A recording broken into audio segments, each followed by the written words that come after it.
Good evening to all of you who are attending this webinar. It is my honor and privilege to introduce the key speaker for today, Professor J. Kandampully, who is a professor of service management at the Ohio State University. He is going to speak on the topic, Is Customer Centricity the Way Forward in an Ever-Changing Market? Professor J. Kandampully is a professor of service management in the Department of Human Sciences in the Ohio State University. Professor J is the editor-in-chief of the Journal of Service Management and serves on the editorial advisory board of 10 refereed international journals. He serves as the CTF International Fellow at the University of Karlstad, Sweden, and International Fellow at the University of Namur, Belgium. He also serves as a visiting professor at the Management Center, Innsbruck, Austria, Nanjing University of Science and Technology, China, University of International Business and Economics, Beijing, China, Furtwangen University, Germany, RWTH Aachen University, Germany, and University of Tartu, Estonia. Additionally, he has published more than 130 articles and has presented numerous papers at international conferences on issues relating to service management and marketing, service brands, and service innovation. And apart from that, I would like to add that Professor J is also a great guide who can change the way you think in only one interaction. And he's a good human being, as far as I know in my short stint with him. So it is all over to you, Professor J, and I hope the rest 1 hour will be enlightening for the students and faculties who are attending this session. Thank you very much. Thank you, Prof. Over to you, sir. Lovely to see you and interact with your students and faculty members and others who are attending this talk. I'm thrilled and I'm excited to be with all of you, and thank you, Professor Pandey, for organizing this. Okay, wonderful. Good afternoon to all of you, and good morning from here in the U.S. in Columbus. It's 7:30 in the morning, but that's perfectly fine for me. The topic today that I've provided you is customer centricity the way forward for an ever-changing market? Before we get to know what it is, probably it is better for us to understand the basics, the reasoning or the reason from where this has started, originated, and come to the stage where we are now. That will give us some historical developments as well as an understanding, the basic understanding. In almost all times, I prefer to think about everything in a very basic, simple way. That way, once our basics are clear, it will help us to build anything on top of it. And knowing the basics would be very helpful for all of us, I know, including myself. Every time I talk, I gain a lot of knowledge. So customer centricity today is kind of a key success formula assumed by majority of the organizations, firms around the world. However, not many organizations have been successfully able to implement it in the right way. So what is preventing it? What has been the challenges firms have faced so far with the idea of customer centricity? And maybe we could start off thinking that it's kind of, when we started off into service economy, the whole world, when the whole world moved into the idea of service economy. Now I don't think there is any economy that we can talk about as product economy. And we'll talk about this a little bit more later.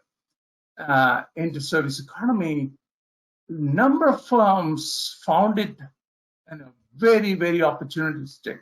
So that almost everyone jumped into it. However, some firms did better than the others in the service economy. And many firms found it extremely difficult to comprehend, to take on all the aspects of the service economy that is open to them. And the idea was this, that many years ago, Gandhi once said, you can't be good in one part of your body and the rest of the body not good. You either have to be good all over or not good. So if our toe is hurting, our entire body will hurt. So either you are a service company or service thinking, service philosophy, service concept. If you don't have that, if you try to change a smaller component of your company or organization into a service company, that becomes a huge challenge, because the rest of the company is operating in a different model in comparison to the service model that is expected in a service economy, meaning everything that evolves around the service economy. So that's probably a starting point. And then comes the idea that services are conceived in a conceptually different format. Conceptually different meaning what? So if you look at the continuum of the firms, let's say from firms that were there for many, many, many years to firms who started off right now, or maybe 10 years ago. So those firms conceived as a service company, and therefore their concept was fundamentally different from the other firms that existed for the last 40, 50, or 100 years. So the concept, they couldn't change it. And what they did was they changed some smaller components of the firm. And therefore, they couldn't really provide similar type of experiences, both for the customers, suppliers, employees, and shareholders, and everybody. Although we exist in a service economy, although we had the opportunity to make use of the service economy, we couldn't really make use of the entirety. And therefore, we changed bits and pieces, like what Gandhi was saying, that you can't be good at small component. I can't be good in my leg only and my hands are no good. Or I can't be good in my liver and not in my heart. My entire body has to be conceived in that way. So that's a shift in paradigm. It's a philosophical shift. So first, conceptually, you need to think differently. And that means your strategies will be very, very different. And that means your processes, all the processes that you deal with, whether employees or the customers, suppliers, retailers, all those things have to be different.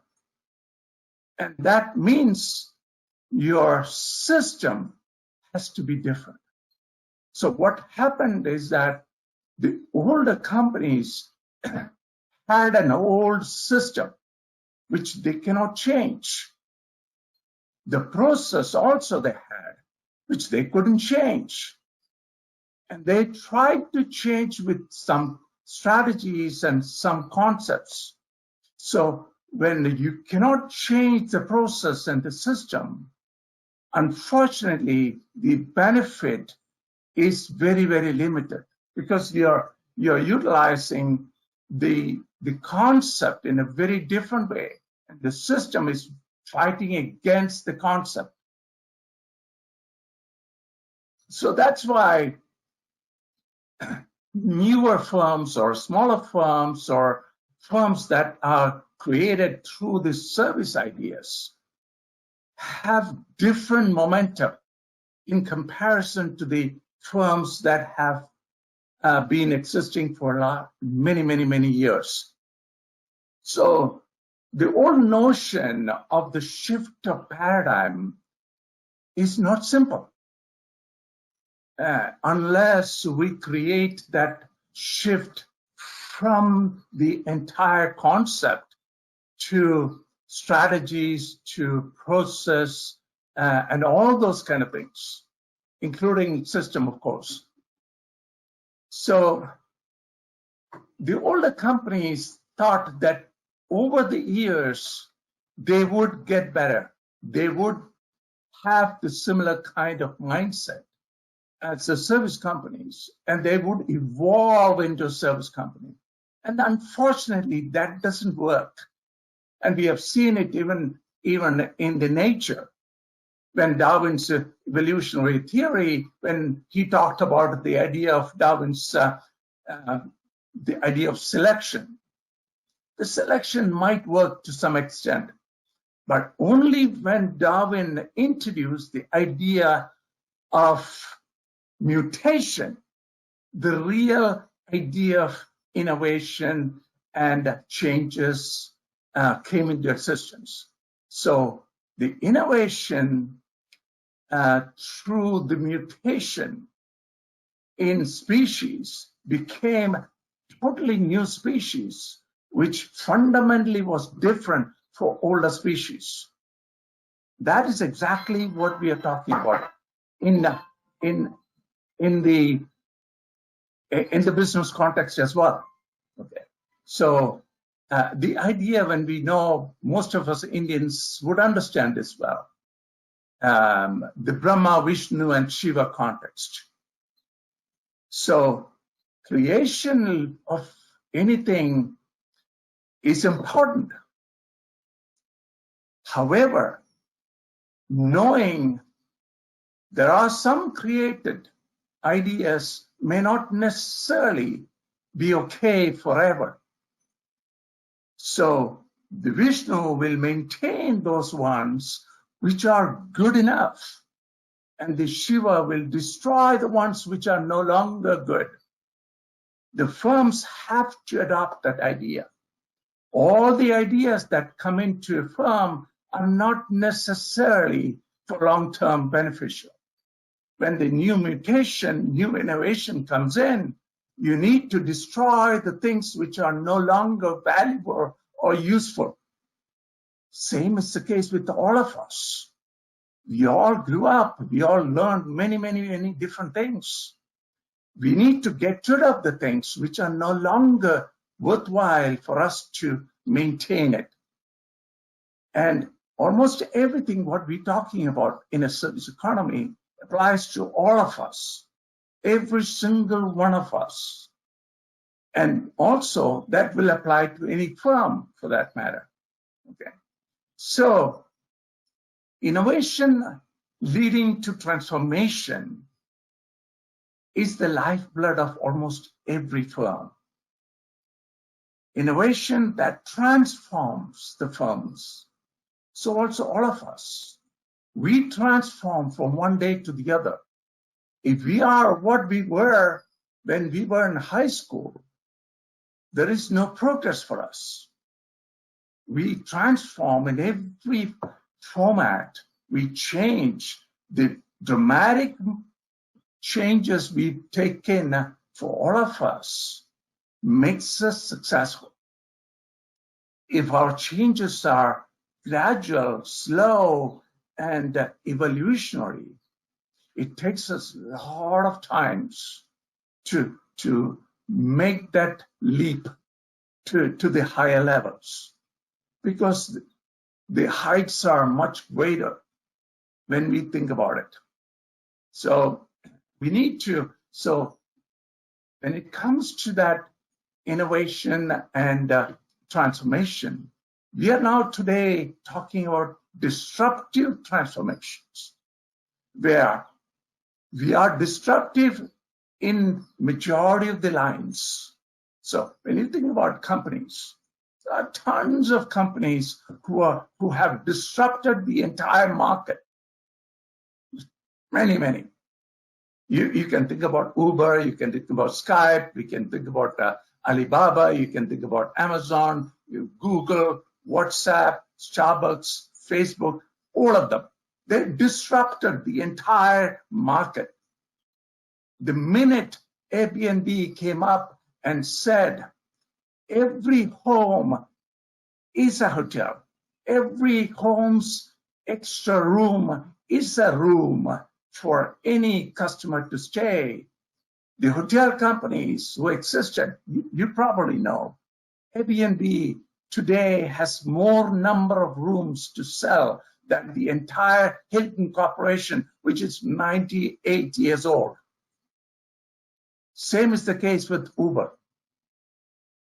So every car that is moving around and with a driver is a taxi.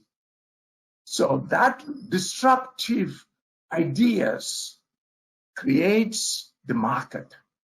I mean, when you think about it, there are tons of other disruptive firms which are really great examples in India as well.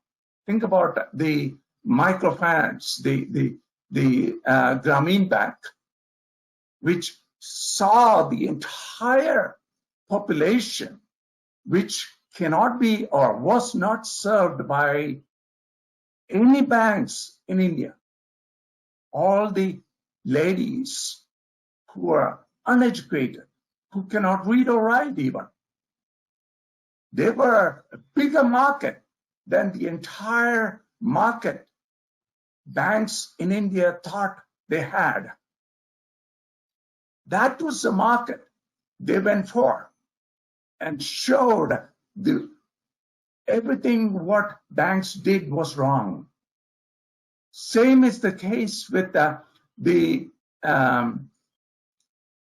idea of barefoot college.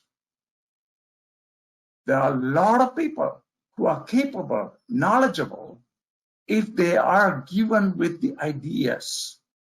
And the barefoot college showed them the entire India, not only India, many other countries, that you can train people who are totally uneducated, and knowledge that can be communicated without education. And that was a different mindset. And think about the Arvind Eye Hospital in South India, sharing the resources of both the poor and the rich. And that Tom Shoes is another great example. Every single university in the United States has got a Tom Shoes group. And so these are different Doctors Without Borders, you name it. There are thousands of them. So what is different with them? They think differently. They thought completely different, away from the older idea of conceptually, deciding what is possible and what is not possible. So that paradigm shift was unique. That paradigm shift was unique to think how we can think differently in a service company. And therefore, what I am saying is that market is not what we used to think, the market that I control. Our real market is outside the market, like the Grameen Bank, like the Google, like the Facebook, like the Uber, all those things. So market is it's an idea of how we contribute value to the society and create a symbiotic relationship.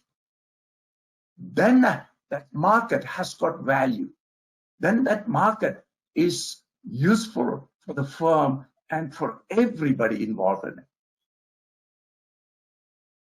So, and now comes when we think about the market, we also think about the idea of customer. So what is a customer? Customer is not what firms used to think, the dyadic relationship. But customer is what we think about as multi-directional view of the customer. That has to be what the customer is. The customer who create value, who are trusted partners, trusted relationships, then that customer is valuable for every firm, any firm. That's what Uber is doing. That's what Facebook is doing. That's what WhatsApp is doing. Those are the companies, they understand the market is not limited. Market is unlimited. And the customer is a word that is not confined to me and you. It is confined to everything that can become my customer, whether they are employees, suppliers, retailers, partners, you name it. They're all your customers. You treat them like customers, they will bring value to you. If not, that's the end of it. So, technology-led digital transformation has become another driver. So who's driving that market? Who's driving that strategy? Who's driving those things? Not the firms. Customers today are driving that opportunity for the firms. If you do not have internet, there is no way I'll be talking to you. So because you have internet on your smartphone or your in your laptop or your computer, all other possibilities happened. Otherwise, there would not be an opportunity for whether it is Amazon or whether it is WhatsApp or whatever it is, webcam, all those things. There would not be. So when we think about if the customer is in the same line and value system and same belief system, and the customer trusts you, and the customer has got a relationship with you, then you are on the right path. We can't be we can't cheat the customer because we get one sale. That was the older idea. The old ideas, the newer idea, of course, is the interrelationship with all these entities, sharing and communicating and partnering with almost everybody. The Lone Ranger idea, that's all gone, no longer there anymore, whether we are individual people or we are firms or organizations. We are collective in today's world. You and I don't exist as individuals. In today's world, we are collective bodies. We are partners with thousands and thousands of people. And therefore, when I walk out of your firm, I'm walking away with all my friends. Therefore, you as a firm it's not enough for you to please me. It is how you see me as the entire society, the society of the customer. So we are connected societies. We are totally interconnected in today's world. So what I'm trying to see is that we are networks, we are platforms, we are ecosystems. So we are actor service systems in today's world. We are not just one individual customer. We are those networks. How many of us don't have at least 100 friends on your Facebook and WhatsApp? Nobody. Nobody. So if I put in one info saying that something good or bad about your firm, those 100 people will think twice before they use you. So when you displease me or when you please me, you are pleasing those 100 people. And that is where the service company's strengths are. And therefore, conceptually, they need to think different. Therefore, the strategies should be not for one person, for the entire society. And not for today, but for long term. And not for one sale, but for long-term relationships. Those things will emanate, circulate, resonate with everybody. You can't displace one person and try to get the other entire group. It's not possible. You all will see how they treated me. And therefore, you know that what you're going to get is the same treatment. So whether your employees, customers, suppliers, whatever. So employees are equally or probably more valuable to the firms. So think about companies like Google and Facebook and things like that. You know, those firms put so much of time and effort and commitment to their employees. And moving from the product paradigm to a service paradigm, it is not easy. Will you buy a 1970 model car? No. Why not? Because you buy a new car because you know the new car has got new different type of engine or the various machines in it. That's what you want. I cannot have a service company with, meaning not old people, but old thoughts inside it. So your employees should be as sharp as you are, as committed as you are, as knowledgeable as you are, as good-minded in their heart and brain as you are.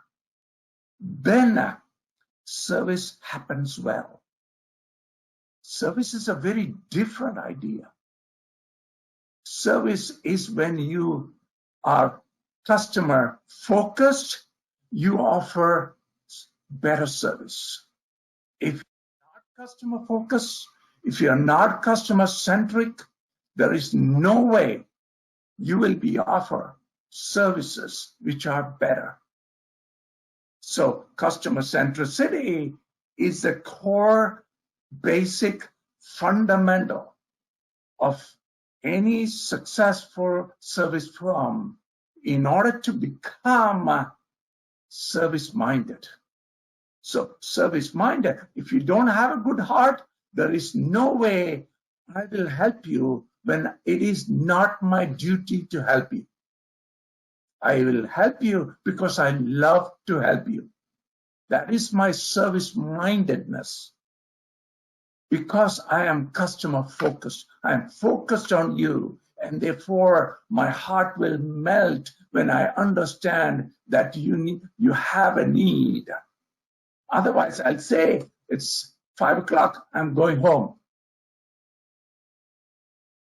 Knowing that you need this so badly, I will say, don't worry about it. I'm here. I will finish what you wanted to get from me, and then only I will go home. So, service ideas and the service machines which are inside every service company need to be made so beautifully clear, so beautifully with the heart. Mind doesn't take us nowhere. The heart takes us. Doesn't matter who they are, whether they are football players, cricket players, basketball players, it doesn't matter. It's their heart that brings the benefit, not the brain. The brain will not take you nowhere. So there is a limit how much the brain.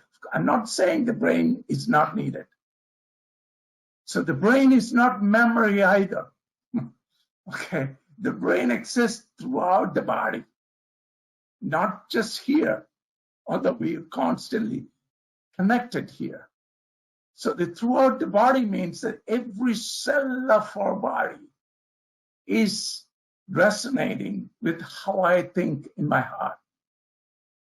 That is your firm, and that is all your employees who have the mind to think. And the sharing of that mind between you and your customer, your firm and your customer, your employees and your customer, is your success.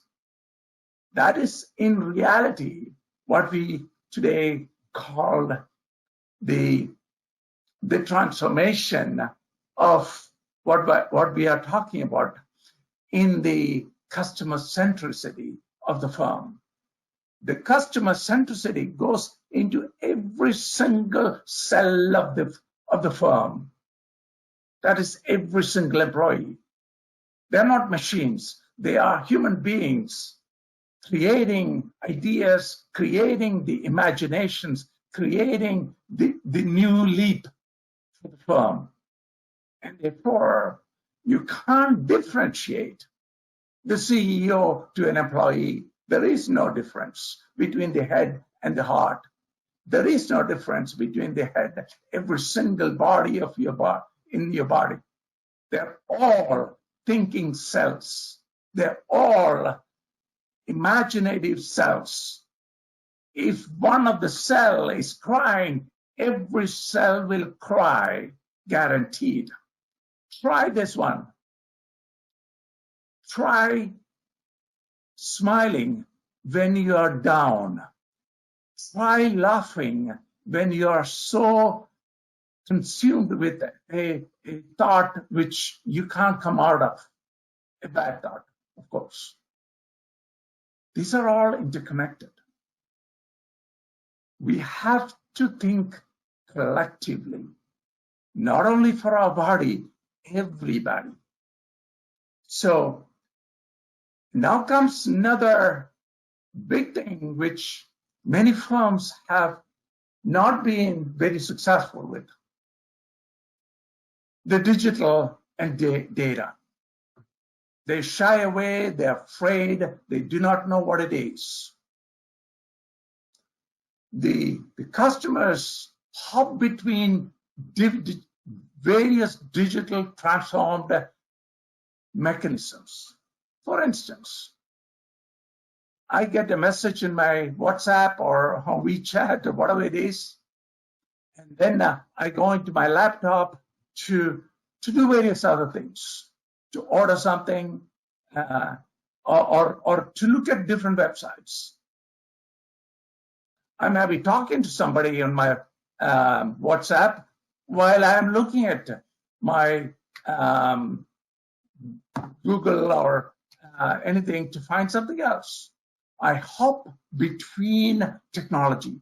I hop between one mechanism to the other. And I hop also between one group of my friends who are on Facebook to another group who are my friends in WhatsApp, to groups of friends in WeChat who are in China, another group in anything else, whether it's in any particular business groups or any other ones. But firms, unfortunately, are not able to do that.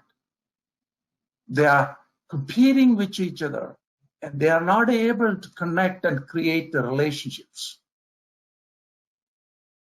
One car manufacturing company is competing with the other. They are not in partnership.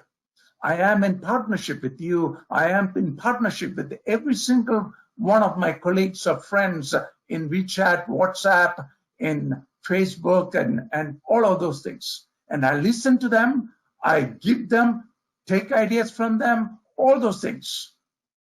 So think about a simple example.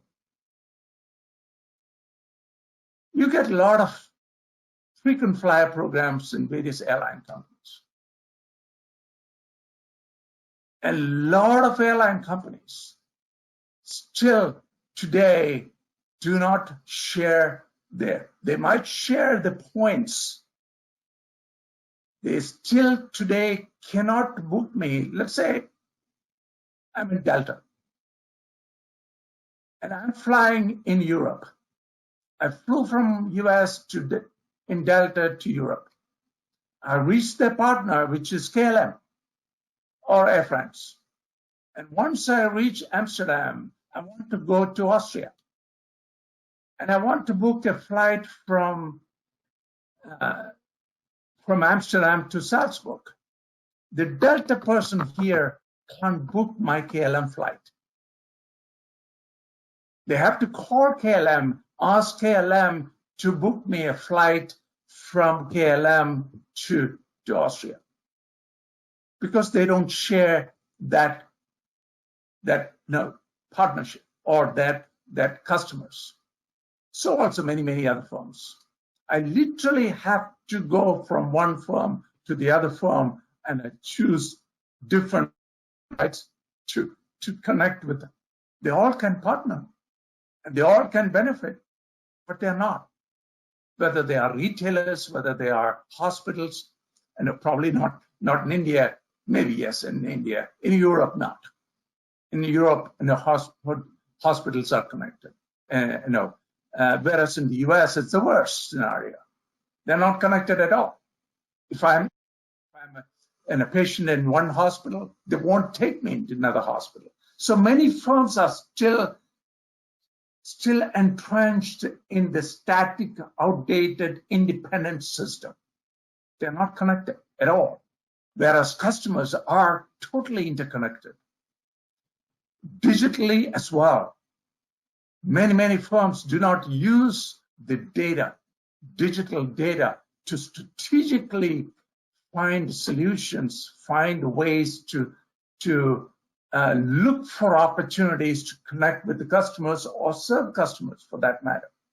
I know that I'm running short of time now. So these were just some ideas. I know that you'll have plenty of thoughts behind it. I didn't give you an answer. What I gave you was a lot of thoughts to think about it. You're all going to be future managers in a lot of firms. So what I was saying is that these are all challenges new firms or old firms have to face one way or another.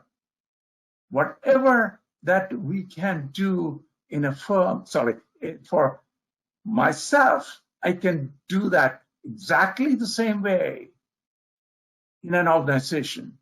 Trust, relationship, networks, and partnership is the only way for any human being to succeed and any firm in reality to succeed. The old idea of me alone, and I am the biggest guy, that ego will not work out anymore.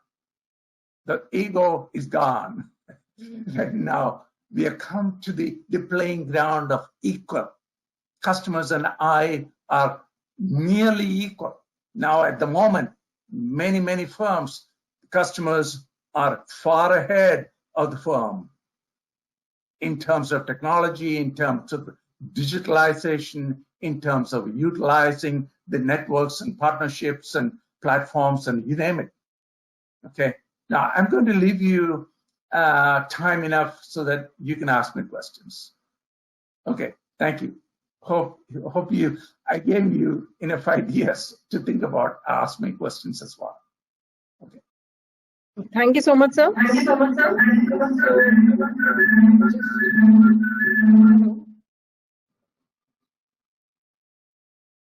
Hello. Yeah, speak louder, please. Yes, sir. So for the first question that we have from the students is, how can we measure the success rate of a customer-centric strategy? What data to be collected to help us in this regard? See, data is useful. I'm not saying data is not useful. Data need to be converted into actionable strategies. And that's where a lot of firms are getting stuck. See, whenever I go to a store, I buy something, data is created. And every firm, every store, every organization has that. But the problem is that they're not able to use it in a way that will help not only them, but also. So one-way traffic of that data is not going to work. I am willing to share that data when I know that I'm going to benefit out of it. So think about it.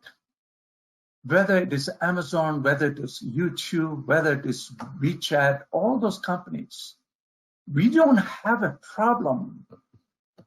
Facebook using our data and helping us to connect with many people, whether they are companies or not. Whether YouTube is connecting us with a lot of people. So YouTube allows everybody to post their videos or anything. So if they limit, so that's what made the difference. YouTube allowed everyone to walk in, more or less, and allowed that strategy of sharing. So firms have to really think, what are the right type of strategies which will help not for the firm, but for the customer equally or even more. I would say if you make your customers a winner, when the customer knows that they are benefiting more than the firm, they will 100% come back to you. The minute they think that you are cheating them, they will never, ever come back to you. Make everyone around you, whether your customers, your friends, your parents, your children, it doesn't matter who they are, whether your brother, father, it doesn't matter. The minute they believe that they get more benefit by connecting with you, they will never leave you.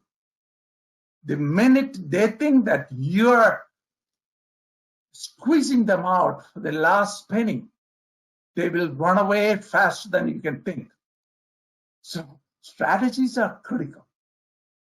So converting that data, thinking how we can convert the data into usable strategies, usable primarily for customers, because without customers, you have no data.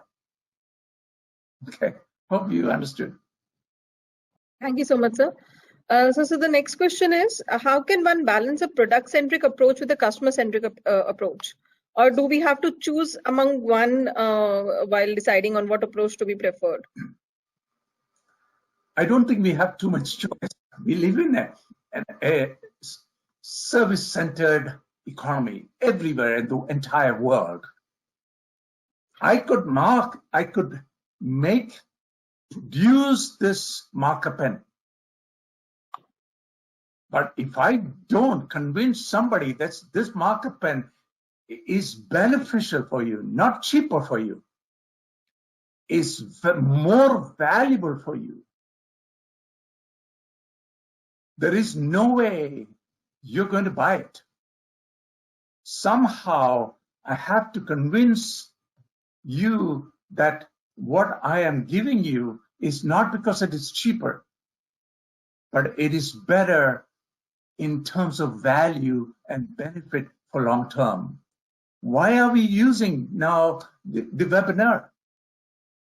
We know that using that, we can talk to so many people. We can see them, we can understand them, all those things. that higher value than, I would say, than Skype, for instance. I can talk to 5 people on Skype, seeing in which. So webinar shows that idea of you can talk to about 1,000 people, and that's higher value. So we need to find ways. The older idea of production orientation, I'm not saying you should not produce, whether you're producing potatoes or tomatoes or chickens or eggs or whatever it is.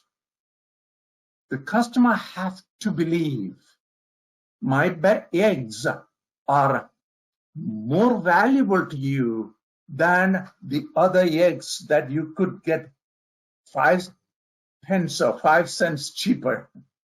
Okay, so it's not the 5 pence cheaper that you will buy for long term. Okay, and that's the difference, whether they are doctors, whether they are engineers, whether they are anything, a can of milk. Why will I buy it because it's 10 cents cheaper? I will buy it because it's better. The cows are, grazed on the ground. We're eating grass rather than artificial things cows normally don't eat.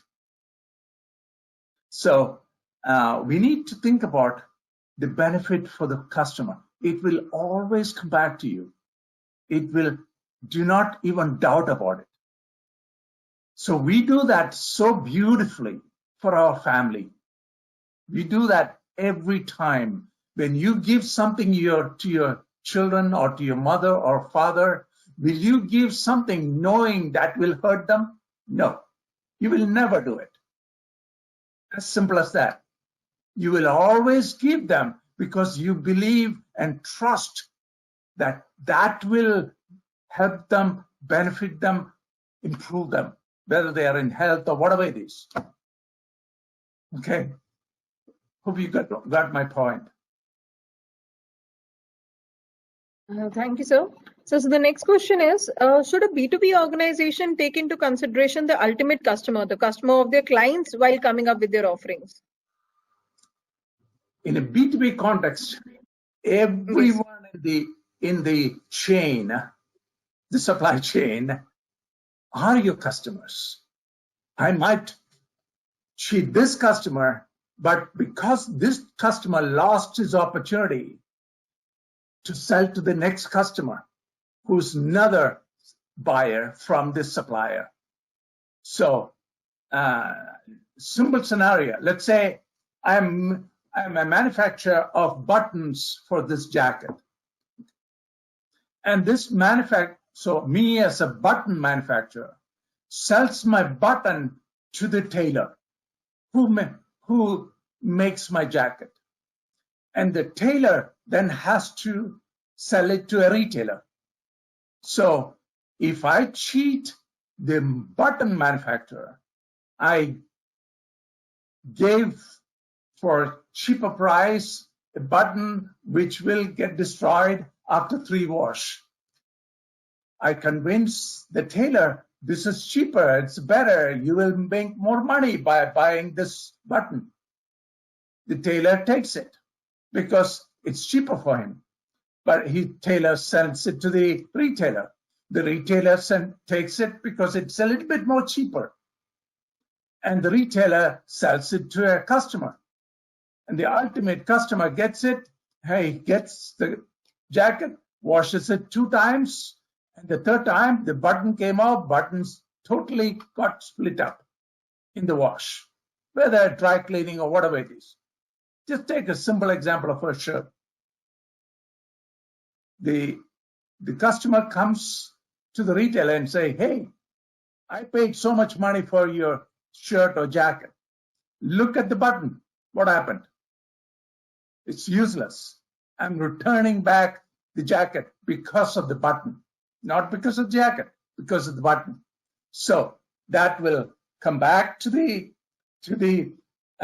tailor, and the tailor then takes it back to the button. The button guy says, I told you, Yeah, it's 5 cents cheaper, but you wanted that one as opposed to this button, which is a little bit more expensive, but it would last longer. So if you cheat one customer in the value chain, you're ultimately cheating everybody in the process, and it will backfire on you, ultimately. Okay. Okay. Thank you, sir. So in the previous question, we were talking about product-centric approach. So there's another question that has come. Sometimes customers just choose to go with a product which is lower in price because probably because of the usage, they want it for a short duration or something, and not the quality of the service. So how to deal with such kind of case in terms of these kind of customers? Yeah, I mean, there's a beautiful saying in relationship marketing. If you choose customers who shouldn't be your customers, you will suffer forever. Meaning, just like we choose our friends, we choose our partners, all those things. So knowing there are hundreds of people outside whom I could serve and get more money. And there are hundreds of people this side whom I could serve and more money. Instead, I should choose my customers, knowing these are the only people whom I can serve and nothing more. I don't want anybody else. So by doing that, what we are saying is that I am choosing a particular group of customers whom I know 100% that I can satisfy them. Think about it. You have a lot of Facebook friends. Let's say you have 101 Facebook friends. Do you think you're going to have that 101 as your best friends? How many of your how many best friends do you have? Yeah, 5, 6, 7, 10. Why not? Why not 100? Why not 200? You know that they're friends. They're not best friends. It needs a lot of your time and energy to convince and communicate and give the good relationship to those 100 or 200 people. But you could easily do that to the 5 or 10 or 15. And therefore, you're choosing out of all your classmates, you chose 5 as your best friends. Not as high-buy friends, but friends you can depend on, friends you can call upon when you have a problem. That's called real relationship marketing. So relationship marketers always will select. The whole world cannot be my oyster, although I would like to. It's not possible. I have to select. I selected service management as my area. Although I can teach marketing, I can teach economics, I can teach so many other things. I decided I need to focus this one, and therefore, if I focus this one, I can put my energy into that, and therefore, whoever is getting it from me will get the best. I teach for the last 20 years, I've only taught one subject. That's service management, nothing else, not even one. Whether undergraduate or graduate, whichever university I go, that's all I talk about. So just like a chef who would make a particular thing, a tandoori chef who makes tandoori roti would not or should not be asked to make something else. He's good in making tandoori roti. And he's become so good by deciding I will make only tandoori roti, nothing else. Okay. I got your point. I hope you got my point. Yes, sir. So thank you so much, sir. So we'll take one last question. How can a mid-size organizations optimize the decision-making process to balance out customer centricity and profit or a shareholder demand? I don't think you have a choice. Firstly, customer centricity. Without customer centricity, it doesn't matter. You will not have your shareholder for long term. Your shareholder will run away. See, that's what I was earlier saying. Your shareholder is your customer. Your supplier is your customer. Your employee is your customer. There is no way, whether small firm or large firm or global firm, it doesn't matter. They're all your partners. They all have to work in relationship with you. They're all your network. They're all the people who will support you, help you in every context. So, and that's what I was kind of earlier saying. Service concept is not something that you can put it into a thing that you have created already. Service concept have to be at the top end. And because of IIM service, my service concept is only teach services. I then create strategies how best I can teach services. And therefore, I have created various processes how I could provide that service. You can take any example. Let's take Federal Express. Federal Express says absolutely, positively overnight in the United States. Okay. The overnight meaning it doesn't matter what time you give a packet to Federal Express. It reaches the other end to the other person that I would like it to send it to before 9 o'clock tomorrow morning. Whether I gave it at 5 o'clock in the evening or 2 o'clock in the afternoon or 9 o'clock in the morning. It reaches 9 o'clock next morning. Absolutely, positively, overnight. That's what Federal Express says. That's where what they say is their strategy. And that strategy became their,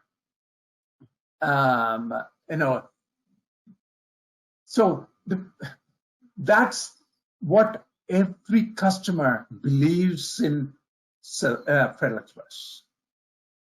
Many organizations, unfortunately, have got their own standards, but nobody knows what their standard is. Whether it is my standard, whether my company's standard, whatever it is. The first day of class, I tell my students, whether they are undergraduate students or my PhD students, I tell them my story, everything I went through in my life, and tell them all the things that is possible, and tell them service management is the easiest subject in the world. And that's why I got a PhD in it. But if I tell them service management is the toughest one, this is so impossible for you to learn and understand, then 98% of the students will turn off. They don't want to listen. So what I'm trying to say is that it doesn't matter small firms or large firms. You have to convince all these people to be aligned with you on the idea of service. Because if the firm doesn't do well, your employees will lose their job. The suppliers will lose an opportunity to sell or to buy. And your shareholders will no longer your shareholders. They will be somebody else's shareholder, not yours. So this is all interrelated. So I mean, US Indian students would understand this very well, much better than my European or American students. Everything is interconnected in this whole world, in this whole universe, for that matter. There's nothing exists. See, if you eradicate all the flies in the world, you will see the huge difference. Many years ago, I'm from Kerala. You probably may have guessed it. Many years ago, there was an idea to sell frog legs to various countries. And in Kerala, everyone started, catching frogs to sell frog legs. And what happened was the next year, the entire crop was destroyed by insects, flies and various other insects, because they were curtailed by the frogs. But minute humans are destroyed, nothing will happen in this whole universe. So we need to be very careful. Destroying humans is not a problem, but destroying the animals, the human, the interconnected universe is important. So also humans. I'm not saying humans are not important. I'm saying in comparison, because humans have been destroying a lot of things which are needed by all creatures, including us. So we are all interconnected. And this whole notion of service idea, service philosophy is that we are all interconnected. There is nothing we are not connected. Every single thing. Just like what Gandhi said, if your toe is hurting, your entire body will hurt, not just the toe. Hope you got my point. Thank you. Thank you so much, sir. It was highly enriching talk for the students and faculty who attended the session today. Thank you so much for taking the session. That too at such an early hour of the day. It's still way early morning in US. Thank you so much and wish you a very good day, sir.